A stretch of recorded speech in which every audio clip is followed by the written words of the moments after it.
washed into bed, and I finally have a little me time. All right, so typically when I have a little bit of time to myself and I still have the energy is key here, okay? When I have the energy, this is kind of my nighttime routine of what I like to do to kind of just have like a little self-care.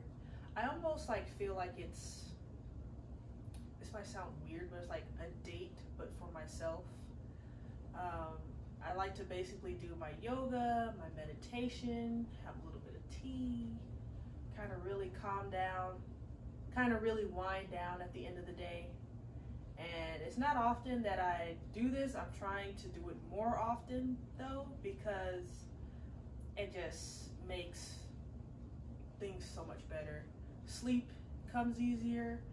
I feel more refreshed in the morning when I do this at night. And I tend to just be generally in a better mood when I stay consistent with my yoga and meditation routine. So I just kind of wanted to share what that looks like. And first, what we're going to be doing is the yoga. I typically start off with yoga, and then after I'm kind of like loosey-goosey and feeling good, it's like almost the perfect segue into my meditation. So let's get started. I'll show you my little yoga routine.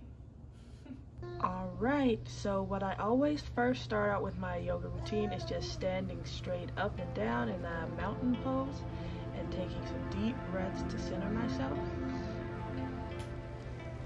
And once I've got that down, I start to lift my arms up on every inhale and then bring them down with every exhale. I do that 3 times. I basically repeat every move 3 times, or I hold each move with 3 breaths. And then after I do that, I put my hands straight up and hold it there for 3 breaths. After that, I go ahead and reach down and touch my toes. And again, I'll hold this position for at least 3 breaths. And once I've done that, I'll walk forward into I believe it's called a downward dog pose. Hold that for 3 breaths, and this one always feels really good on my shoulders. Then after that, I'll walk forward on my hands and do a plank. This one obviously really engages the core, and it's less of a stretch and more of a little workout.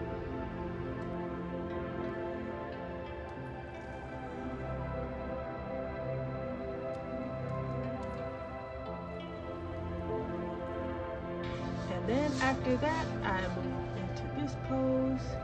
And again, I hold it for 3 breaths. This feels great on the lower back.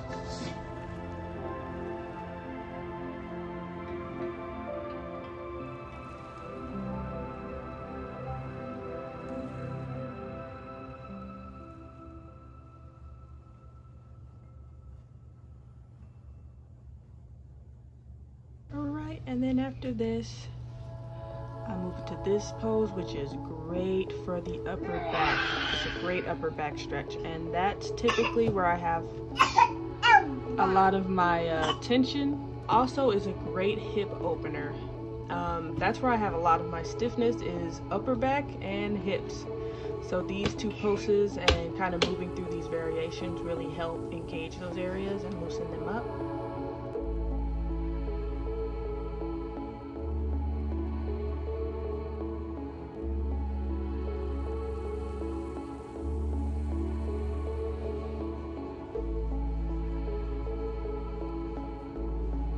Alright, and then I move into my cat-cow pose, which again is great for loosening up the back, which is where I carry a lot of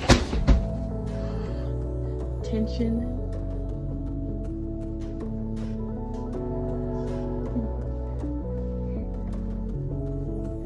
Then after this move, I start to move into my leg stretches. First, I have my legs together like this, and then I reach down and touch my toes. Again, this is a great stretch for your back as well as your legs. And it also helps relieve a lot of tension in the back of my neck too. And next, I do the open leg variation. And first I go to the middle, and as you can see, I kind of rock back and forth to ease my way into the pose, kind of loosen myself up. And then I go foot to foot. And this workout is great for like stretching like that hip area where your hip meets your side. It just feels great there. And this is definitely something that I had to work myself up to do. I was not able to go this far down when I first started doing yoga, but through practice and continued stretching,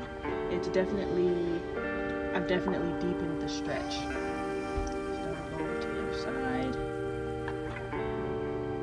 And yeah, I've got to the point where I can actually touch my toes in this stretch, which again, I was not able to do when I first started out.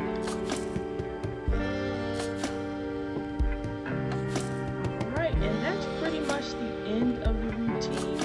I go into this one last pose. I believe it's called Dead Man's Pose. I just lay there, do a little bit of breath work, kind of relax, let all the tension leave my body, and that's typically where I end my routine.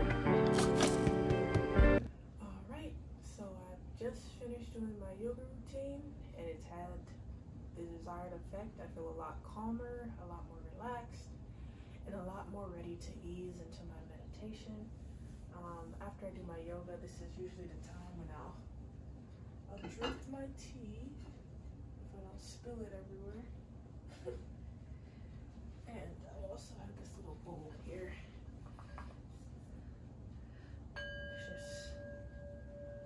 It's fun playing with this thing, and also like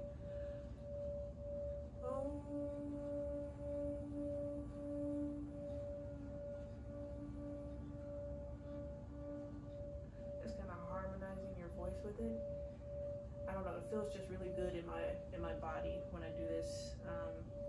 I'm not sure what frequency this bowl is set at, but it definitely has a calming effect.